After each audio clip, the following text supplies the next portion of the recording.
Alright, now to get to the air filter. Oh boy, it's a lot of work.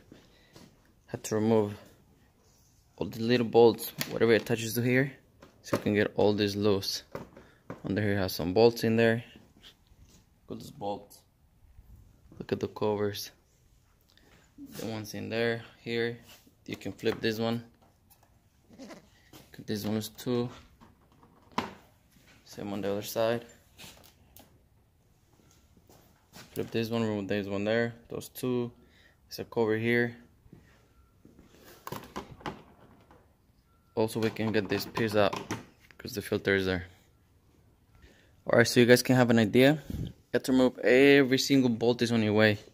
You have to open these ones, open it up, so you can get this middle piece out. On any air filters in here. 3 bolts, one here, second one there, and the third one there. Getting those loose, this thing is gonna slide out.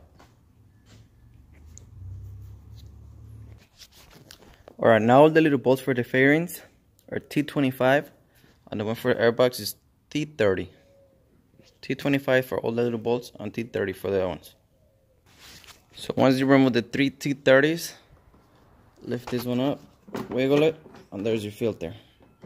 That should give you enough space so you don't have to unplug anything else. See how I left the fairings there? The only things are loose. Just lift this one up and slide the old filter out and slide the new one in. BMW k1600. Fenders back in, air filter in.